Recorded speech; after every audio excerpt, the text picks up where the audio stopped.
Então eu vou falar da proposição 5.3. A soma das medidas de quaisquer dois ângulos internos de um triângulo é menor que 180 graus. Então eu vou ter aqui um triângulo ABC e eu vou ter aqui o ângulo que eu vou chamar aqui de alfa e um outro ângulo aqui que eu vou chamar de beta, que são dois ângulos internos desse triângulo. Então eu vou provar que alfa mais beta é menor que 180 graus.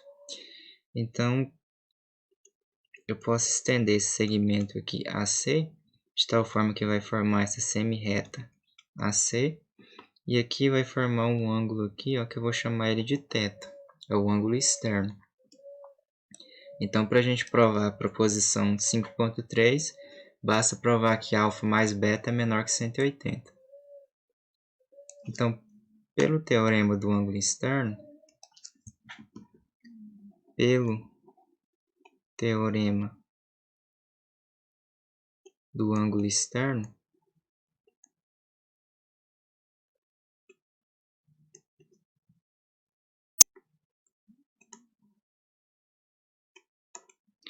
o θ ele tem que ser maior do que o alfa. Θ tem que ser maior do que o alfa pelo teorema do ângulo externo. Como θ é suplemento de beta, então isso implica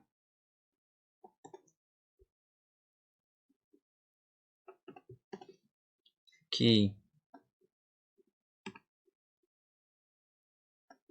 beta mais θ tem que ser igual a 180 graus. Então, beta e θ são suplementares, então a soma deles tem que somar 180 graus. Então, agora a gente pode pegar o alfa, somar com beta, só que a gente tem a informação de que o beta mais θ tem que ser igual a 180 graus. E a gente também tem que o θ ele é maior do que o alfa. Se o θ é maior do que o alfa,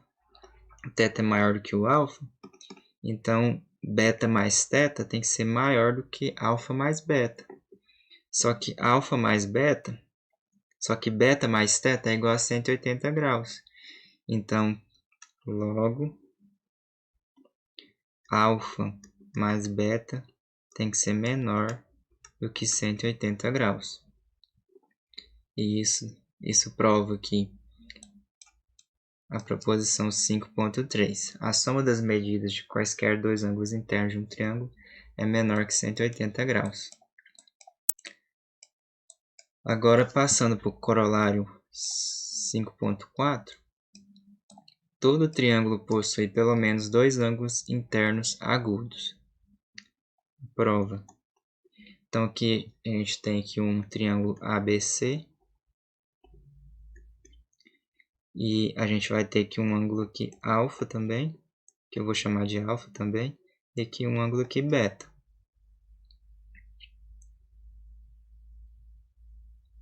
Então, eu vou provar por contradição que todo triângulo possui pelo menos dois ângulos internos agudos. Eu vou supor que alfa seja maior que 90 graus e beta também seja maior que 90 graus. Se eu somar alfa com beta, então vai ficar alfa mais beta tem que ser maior do que 180 graus. Só que isso é uma contradição.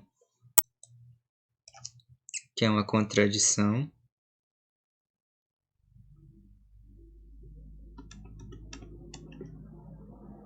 pois pela proposição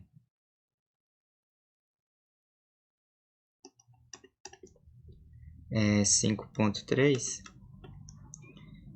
alfa mais beta tem que ser menor do que 180 graus.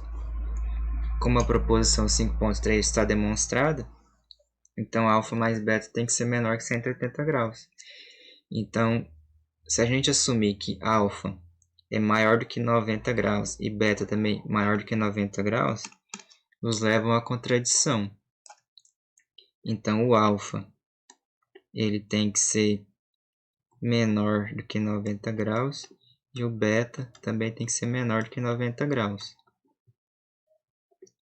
Logo, alfa e beta são agudos. Logo, alfa e beta são agudos.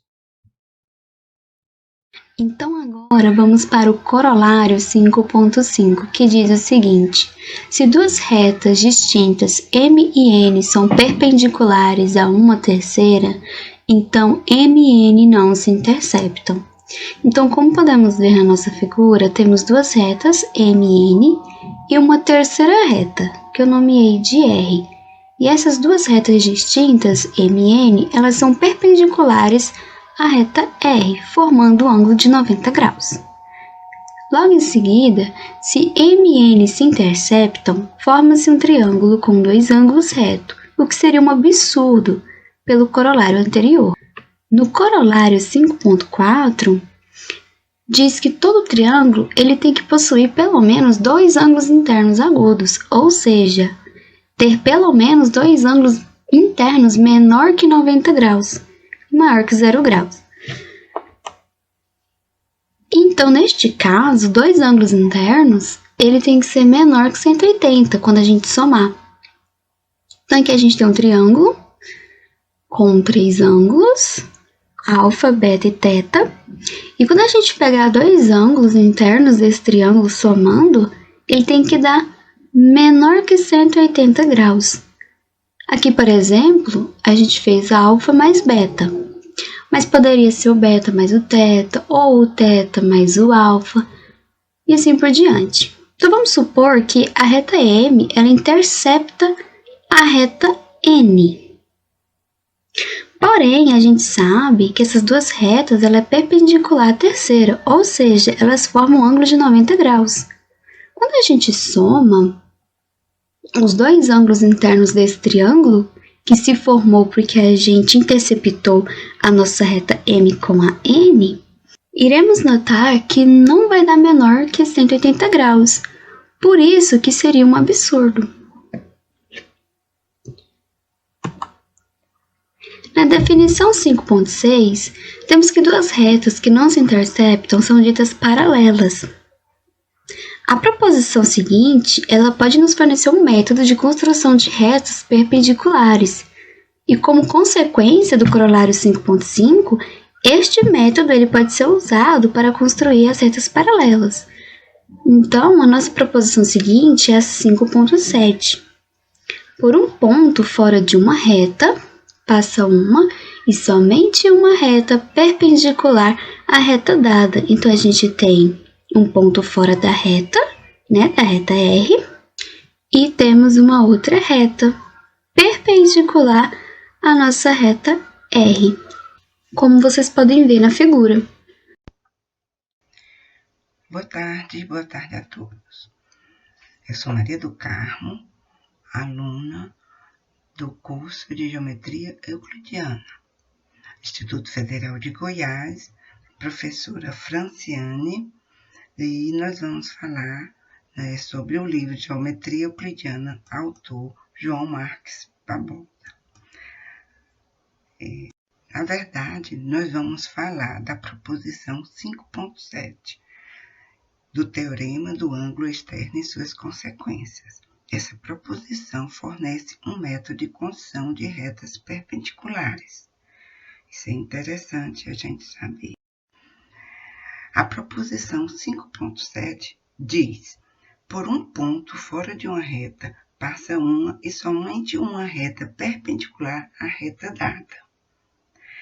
Então, nós sabemos que as proposições e os teoremas precisam ser demonstrados. No caso desta proposição, nós teremos que fazer duas demonstrações. A demonstração com relação à existência e a demonstração com relação à unicidade dessa afirmativa, se é apenas uma reta. Então, nós vamos agora fazer a prova da existência. Nós vamos considerar uma reta R e um ponto fora da reta. Nessa reta R, nós vamos tomar um ponto B pertencente à reta. Aqui eu vou fazer um parênteses, só para dar uma pequena explicação, que o ideal seria que nós fizéssemos isso, o passo a passo, indo construindo a figura. Mas não foi possível fazer isso, então já estou apresentando a figura A pronta. Então, vocês vão imaginando, fazendo um exercício de imaginação, de que nós vamos construindo passo a passo. Primeiro, nós temos uma reta R e um ponto A fora da reta. Para nós fazermos a prova da nossa existência, nós vamos tomar um ponto B. Estou repetindo, né?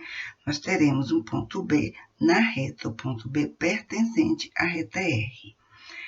Vamos traçar um segmento AB.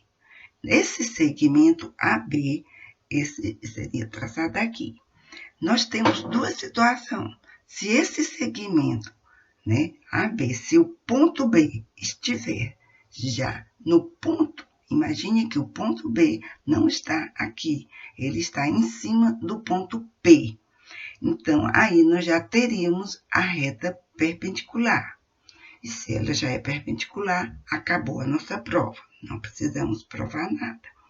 Agora, imaginamos o segundo caso, que o ponto B não está perpendicular à reta R. Então, nós vamos tomar um outro ponto C pertencente à mesma reta R. Com isso, nós vamos formar um ângulo ABC. Teremos esse ângulo ABC dessa forma. Tomemos agora um outro ponto D. Esse ponto D também não pertence à reta R e ele é oposto ao ponto A. De forma que nós vamos também ligar o ponto B ao ponto D e nós vamos ter um ângulo CBD. Então, nós temos o ângulo, essa formação nossa, formamos da seguinte forma. Nós temos um ângulo ABC e um ângulo CBD. Esses dois ângulos, eles são iguais. Por forma. Então, continuando a prova da nossa existência, o ponto D, ele forma o segmento BD, que nós até já falamos. Esse segmento BD, ele é congruente, ou seja, ele é igual ao segmento AB. Como esses pontos A e D, eles estão opostos em relação à nossa reta R, então, nós temos aqui uma reta AD que ela intercepta a reta R no ponto P. Com isso, nós temos dois triângulos, que é o triângulo PBA e o triângulo PPB. Esses triângulos, eles são congruentes. Eles estão congruentes aquela condição do axioma, que no caso, lado, ângulo, lado. Porque por formação, por criação, o lado AB, até já dissemos, ele é igual ao lado BD. Então, são lados iguais. Os ângulos são iguais. E o lado BP são tão iguais que ele é até único. Então, com isso, nós formaremos um grande triângulo isósceles. E o triângulo ABD, que um ângulo ABD também formando aqui. E nós sabemos que um triângulo isósceles tem a bissetriz, e que a bissetriz desse triângulo tem a característica que ela se confunde com a altura. Essa altura, toda a altura de um triângulo é perpendicular à sua base. No caso do triângulo isósceles, nossa base é AD. Então, com isso, nós estamos aqui, provamos que no ponto P nós temos a perpendicularidade. Então, está provado a existência da perpendicularidade. Agora, vamos em frente para a gente provar a prova que vai ser a prova da unicidade. Então, vamos provar por absurdo. Imagine que existam duas retas distintas passando pelo ponto A. E essas duas retas, elas são perpendiculares. Então, nós teríamos um triângulo formado por dois ângulos retos. Olha, é um absurdo, pois, de acordo com o teorema, todo triângulo possui pelo menos dois ângulos agudos. Neste caso, apenas um. Esse triângulo aqui do ponto do vértice A é que seria agudo. Nós sabemos que o ângulo agudo é aquele que é menor do que 90 graus. Então, aqui nós não podemos ter um só ângulo agudo. Temos um segundo absurdo, que também, pelo teorema, temos que a soma dos ângulos internos de um triângulo soma igual a 180. No nosso caso aqui, nós teríamos 90 mais 90, já daria 180. Qualquer que fosse o ângulo aqui, seria maior. Então, esse é absurdo, com isso nós teremos apenas um ângulo reto. Seguindo na nossa proposição, nós temos a decorrência dessa proposição, de acordo com o livro, no nosso livro do João Marques. O ponto D, ele é chamado de ponto reflexo. E o ponto reflexo, ele tem algumas características exclusivas. E a característica do ponto D é que ele forma um segmento AD perpendicular à reta R. E segundo, que a reta R, ela corta o segmento AD no seu ponto médio. Com isso, nós teremos o segmento AP, ele é congruente ao segmento PD, uma vez que ele é cortado no ponto médio. Temos ainda a função FM, que é chamada de função reflexão. E essa função associa cada ponto do plano ao seu reflexo. Então, nós vamos ter sempre um ponto reflexo. Alguns livros chamam A e a linha. É como se nós tivéssemos um espelho. Então, o reflexo de A é D. Se nós fizermos uma função composta, nós teremos que a função composta da função reflexo é o próprio A. Porque, vejamos, se a função reflexo de A seria D, então a função reflexo de D volta para A. Isso para todo ponto A. Temos ainda que, se o ponto A estiver sobre a reta, então a função reflexa é o próprio ponto A. E temos a terceira, que aqui no caso faltou uma barra, e a barra aqui, mas que seria que a função reflexa do segmento AB é o próprio AB. Bom, com isso finalizamos nossa proposição. Eu quero agradecer a todos, agradecer principalmente à professora por ter me dado essa oportunidade. Espero que tenham entendido, porque o fim de todo professor é que o aluno aprenda. Estou me sentindo a própria professora. Obrigada a todos e tchau.